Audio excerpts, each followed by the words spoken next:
ایک بچے کی ایمان کی آزمائش۔ دوستو، مسند احمد میں ہے رسول اللہ صلی اللہ علیہ وآلہ وسلم نے فرمایا کہ پہلے زمانے میں ایک بادشاہ تھا۔ اس کے ہاں ایک جادوگر تھا۔ جب جادوگر برا ہوا تو اس نے بادشاہ سے کہا کہ میں اب برا ہو گیا ہوں اور میری موت کا وقت قریب آ رہا ہے، مجھے کوئی بچہ سونپ دو، میں اسے جادو سکھا دوں۔ چنانچہ ایک ذہین لڑکے کو وہ تعلیم دینے لگا۔ لڑکا اس کے ہاں جاتا تو راستے میں ایک راہب کا گھر پڑتا، جہاں وہ عبادت میں اور واعظ و نصیحت میں مشغول ہوتا۔ یہ بھی کھڑا ہو جاتا اور اس کے طریقہ عبادت کو دیکھتا اور واعظ سنتا۔ آتے جاتے یہاں رک جایا کرتا تھا۔ جادوگر بھی مارتا اور باپ بھی، کیونکہ وہاں وہ دیر سے پہنچتا اور یہاں بھی دیر سے آتا۔ ایک دن بچے نے راہب کے سامنے یہ شکایت پیش کی اور راہب نے کہا، جب جادوگر تم سے پوچھے کہ کیوں دیر ہو گئی ہو تو کہنا کہ گھر والوں نے روک لیا تھا، اور کہنا کہ جادوگر نے روک لیا تھا۔ یوں ہی ایک زمانہ گزر گیا کہ ایک طرف تو وہ جادو سیکھتا تھا اور دوسری طرف کلام اللہ اور دین سیکھتا تھا۔ ایک دن یہ دیکھتا ہے کہ راستے میں ایک زبردست ہیبت ناک سانپ پڑا ہے، جس نے لوگوں کی آمد و رفت بند کر رکھی ہے۔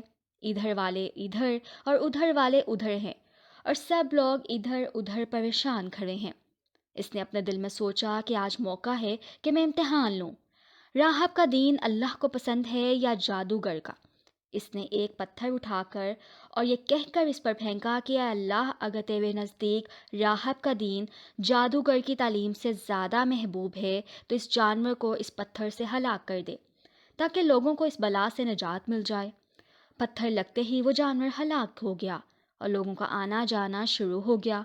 اور پھر لڑکے نے جا کر راہب کو خبر دی۔ اس نے کہا، پیارے بچے، کہ آج کے دن تو مجھ سے افضل ہے، اب اللہ کی طرف سے تیری آزمائش ہوگی، اگر ایسا ہوا تو میری خبر نہ کرنا۔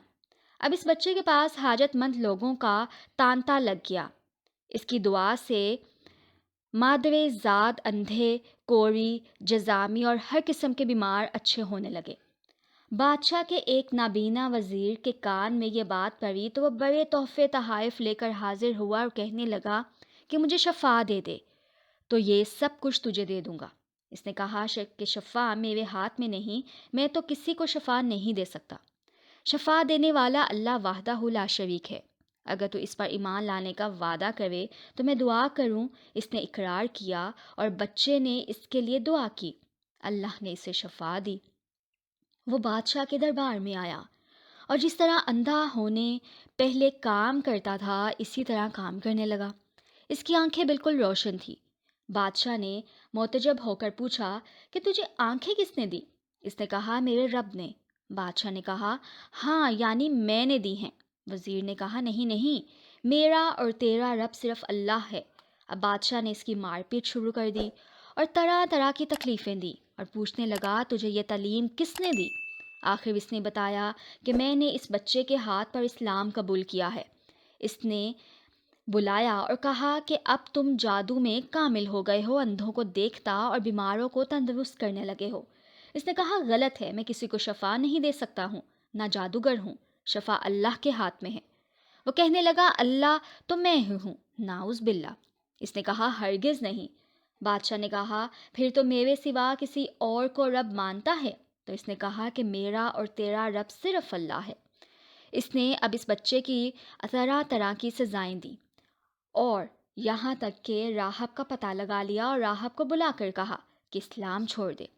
اس نے انکار کیا تو بادشاہ نے اسے آرے سے چڑھوا دیا۔ پھر اس نوجوان سے کہا کہ تو بھی دین اسلام سے پھر جا۔ اس نے بھی انکار کیا تو بادشاہ نے اپنے سپاہیوں کو حکم دیا کہ اسے فلاں پہاڑ کی چوٹی پر لے جاؤ، وہاں پہنچ کر بھی اگر دین سے باز آ جائے تو اچھا ہے، ورنہ وہیں سے لڑکا دیں۔ چنانچہ سپاہی اسے پہاڑ کی چوٹی پر لے گئے۔ جب اسے دھکا دینا چاہا تو اس نے اللہ سے دعا کی، اے اللہ، جس طرح تو چاہے مجھے اس سے نجات دے۔ اس دعا کے ساتھ ہی پہاڑ ہلا اور سب سپاہی لڑک گئے، صرف وہی بچہ ہی باقی بچا رہا۔ وہاں سے بادشاہ کے پاس کیا۔ بادشاہ نے کہا، یہ کیا ہوا؟ میری سب سپاہی کہاں ہے؟ بچے نے کہا، اللہ نے مجھے بچا لیا، وہ سب ہلاک ہو گئے۔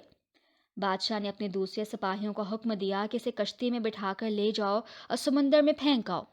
یہ لوگ اسے لے کر چلے گئے اور بیچ سمندر کے پہنچ کر جب اسے پھینکنا چاہا تو پھر وہی دعا کی اس نے، اے اللہ، جس طرح تو چاہے مجھے ان سے بچا۔ دعا کے ساتھ ہی موج اٹھی اور سارے کے سارے سپاہی سمندر میں ڈوب گئے، صرف وہی بچہ باقی تھا۔ پھر وہ بادشاہ کے پاس آیا اور کہنے لگا، میرے رب نے مجھے بچا لیا، اور اے بادشاہ، تو چاہے کتنی تدبیریں بھی کر لے تو مجھے ہلاک نہیں کر سکتا۔ صرف ایک صورت ہے، جس طرح میں کہوں اگر تو اس طرح کرے تو میری جان نکل سکتی ہے۔ اس بچے نے کہا، تمام لوگوں کو ایک میدان میں اکٹھا کرو اور پھر کھجور کے تنے پر مجھے سولی چڑھا دو اور میرے تیر کو میری کمان پر چڑھا اور بسم اللہ ربی حاضل غلام، یعنی اللہ کے نام سے جو اس بچے کا رب ہے، پڑھ کر تیر میری طرف پھینک، وہ مجھے لگے گا اور میں مر جاؤں گا۔ بادشاہ نے یہی کیا، تیر بچے کی کنپٹی میں لگا، اس نے اپنا ہاتھ اس جگہ رکھ لیا، چاروں طرف سے یہ آوازیں بلند ہونے لگیں، ہم اس بچے کے رب پر ایمان لائے۔ یہ حال دیکھ کر بادشاہ کے ساتھی گھبرا گئے اور کہنے لگے، ہم تو اس بچے کی ترکیب سمجھ ہی نہیں پائے، دیکھیے اس کا اثر کیا پڑا۔ سب لوگ دین اسلام میں داخل ہو گئے۔ ہم نے تو اسے قتل کیا تھا کہ کہیں اس کا مذہب پھیل نہ جائے، لیکن جو ڈر تھا سامنے آ ہی گیا اور سب مسلمان ہو گئے۔ بادشاہ نے کہا کہ اچھا یہ کرو کہ تمام محلوں اور راستے میں خندقیں کھداؤ، ان میں لکڑیاں بھرو اور آگ لگا دو، جو اس دین سے پھر جائے چھوڑ دو اور دوسرے کو اس میں پھینک دو۔ مسلمانوں نے صبر شکیب اور سہارے کے ساتھ آگ میں جلنا منظور کیا اور اس میں کودنے لگے۔ البتہ ایک عورت جس کی گود میں دودھ پیتا چھوٹا سا بچہ تھا ذرا جھجکی، تو اس بچے کو اللہ نے بولنے کی طاقت دی۔ اس نے کہا، اماں کیا کر رہی ہے؟ تم تو حق پر ہو، صبر کرو اور اس میں کود پڑو۔ سبحان اللہ۔